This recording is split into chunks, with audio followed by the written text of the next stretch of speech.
حضرت عمر کے زمانے میں نا ایک نوجوان تھا، نیک تھا، مسجد جایا کرتا تھا رات کو. تو مسجد جا رہا تھا تو رستے میں ایک عورت نے دعوت گناہ دی. ابن عساکر نے اس کو لکھا ہے.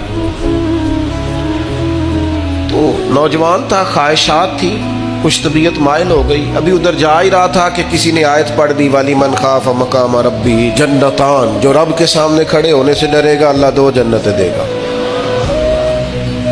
واقعی ڈر گیا، وہ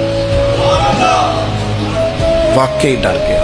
اتنا ڈرا کہ بے ہوش ہو کے گر پڑا. بیماری سے لوگ بے ہوش ہوتے ہیں، پیسے ڈوب گئے بے ہوش ہوتے ہیں، بچے کے غم میں بے ہوش ہوتے ہیں. سچ بتاؤ کبھی خوف خدا سے بھی بے ہوش ہوتا کوئی دیکھا ہے؟ ہمارے ہاں تو روز مرہ ہی نہیں ہے بھائی.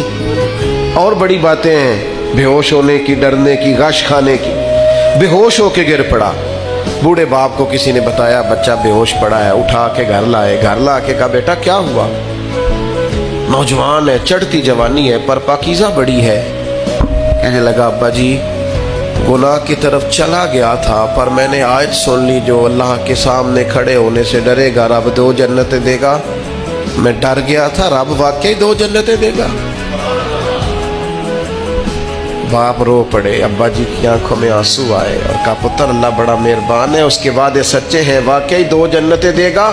اس نے پھر ایک چیخ ماری اور اس طرح کی ماری کہ اس کی روح ہی پرواز کر گئی. روح ہی پرواز کر گئی. کشتگان خنجر تسلیم را، عشق کی خنجر سے قتل ہو گئے لوگ. صبح حضرت عمر کو پتہ چلا کہ انہوں نے تو رات جنازہ بھی پڑھ دیا، تدفین بھی کر دی. جناب عمر فرمانے لگے اتنا نیک نوجوان خوف خدا سے دنیا سے چلا گیا، مجھے کیوں نہیں بلایا، میں جنازہ پڑھتا. فاروق اعظم فرما رہے ہیں میرا شوق تھا میں اس کا جنازہ پڑھتا. کہ حضور آپ کو تکلیف نہیں دی. فرمایا بتاؤ قبر کہاں ہے؟ تے کامل پیر انہاں دے باہو قبر جنہ دی جیوے.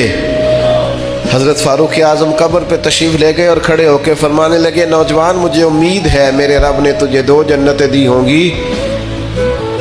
ابن عساکر کھول کے دیکھو تاریخ بغداد نے کیا لکھا ہے.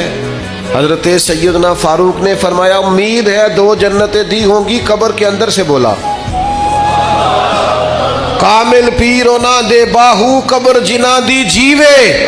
قبر کے اندر سے بولا. کہنے لگا حضور امید والی بات نہیں، رب کے وعدے سچے ہیں، اس نے واقعی مجھے 2 جنتیں عطا فرمائی.